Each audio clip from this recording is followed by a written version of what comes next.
Old Town Zurich ini kayak, kalau di Jakarta seperti kayak kota tua ya, oldies and brown, a lot of wood, very classic, very European. Buat kalian nih yang nonton Crash Landing on You, jadi pas aku nonton kayak aku tuh baru sadar kalau misalnya buku perbekalan, terus habis itu kalian udah tuh duduk di pinggir danau, terus kalian makan bekal kayak baca buku sambil ngeliatin bebek-bebek yang lagi nyari makan sampai pantatnya jungking-jungking kebalik gitu. Oke, lanjut yang keempat. Yang keempat adalah Lindt Factory. Namanya Lindt and Sprungly Chocolate Factory. Kalau misalnya kalian lagi ke Zurich atau Switzerland, jangan buang kesempatan kalian untuk kunjungin Lindt Factory.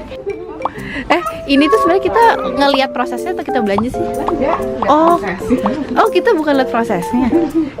Kalau misalnya kalian ke sana, I would like to inform you that you are going to be offered a free one chocolate.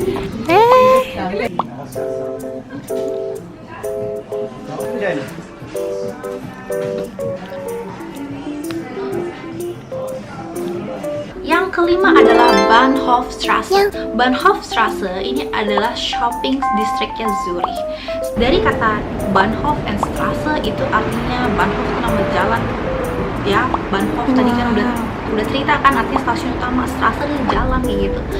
Nah, di sini adalah tempat kalian buat menghamburkan semua kerja keras kalian. Di sini banyak banget terkenal kayak emang shopping center yang luxury gitu.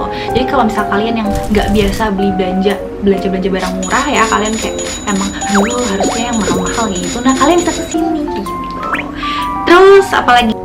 Nah, kalau misal kalian nih punya budget yang nggak terlalu banyak banget tapi masih pengen belanja barang-barangnya Zurich, kalian bisa mampir ke department store yang namanya Globus. Globus ini department store yang isinya ada fashion, beauty, jewelry, sampai ke perabotan rumah tangga sehari-hari, kayak sampai stationery yang lucu-lucu, dan juga kalian bisa nemuin scented candle kayak gitu. Cuman ya I cannot say harganya murah gitu, tapi ya masih bisa kebeli lah.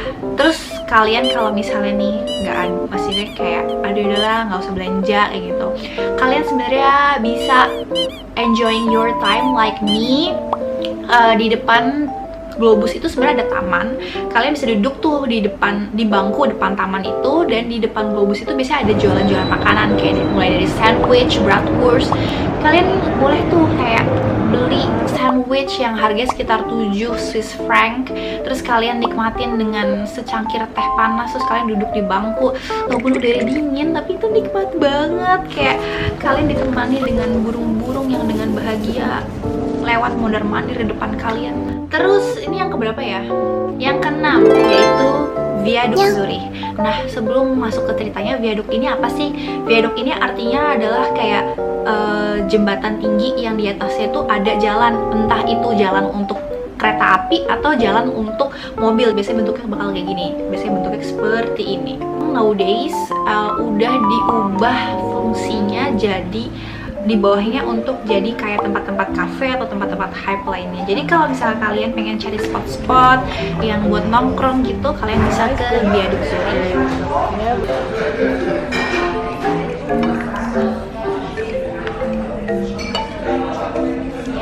Oke, lanjut yang ketujuh, Frau Gerold Garten Zurich. Nah, setelah kita selesai makan dari Viaduk Zurich, kita mampir ke Frau Gerold Garten Zurich. This place is incredible karena there's a lot of lights and the concept is very young and fresh. Yeah, me too. I love this kind of place. Nah, last but not least, kami juga abis dari Viaduk untuk ke Frau Gerold Garten Zurich. Kita tuh nemu the famous spot yang namanya Gerold Cucci Umbrella. Nah, di Gerold Cucci Umbrella ini kalian bisa take photos under the famous umbrellas.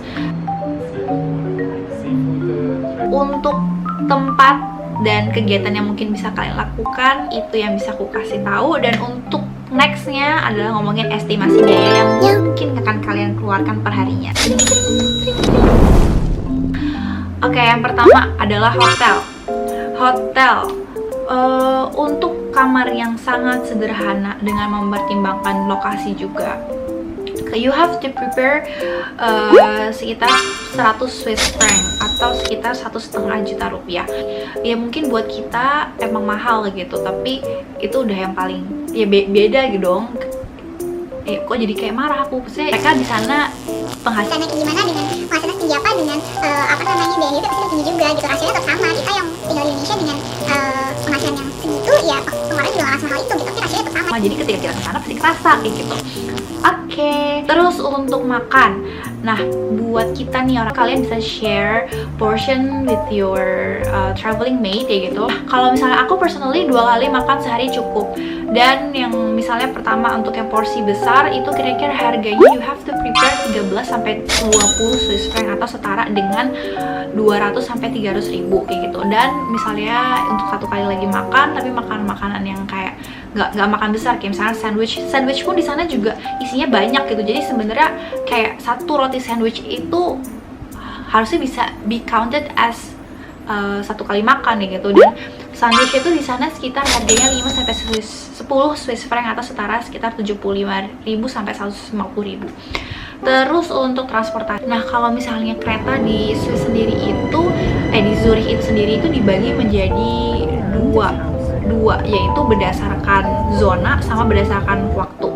Nah, maksudnya berdasarkan zona itu apa sih? Supaya mudahnya dipahami, kayak misalnya zona Jakarta Timur, zona Jakarta Selatan, zona Jakarta Barat, Utara, Pusat kayak gitu. Jadi kalian beli per zona kayak gitu, atau kalian beli per waktu. Misalnya kayak kalian pengen all pass by within 1 hour, atau misalnya all area pass within 24 hours gitu, itu juga bisa kayak gitu. Dan 1 hari itu kalian mungkin bisa siapin sekitar 10 sampai 25 Swiss franc tergantung dari keBM-an kalian mau pergi seberapa jauh dan kemana aja. Sebenarnya kalian juga bisa take by walk kalau misalnya kalian mau berhemat. Ya udah, pokoknya ini total per harinya setelah aku hitung kira-kira average-nya range-nya 128 Swiss franc sampai dengan 155 Swiss franc, sama dengan 1,9 juta sampai 2,3 juta. Terus ya segitu ya, dengan budget segini tuh kalian belum bisa yang kayak bermewah-mewahan atau berfoya-foya atau yang kayak ke fancy restoran gitu, ya masih ada biaya tambahan lagi. Sebenarnya ini perhitungan yang cukup masuk akal karena Switzerland itu adalah negara dengan standar hidup paling tinggi nomor 2 di dunia. Makanya kenapa jadi semahal ini gitu. Oke, jadi segitu dulu video hari ini. Kalau misalnya kalian punya pertanyaan atau misalnya kalian punya tambahan atau misalnya kalian ada request apa, tolong masukin aja semuanya ke kolom komen. Kalau misalnya aku ada salah-salah atau ada kurang dalam menjelaskan, mohon maklumi karena aku masih belajar. And as BTS said, stay gold everyone. Bye bye.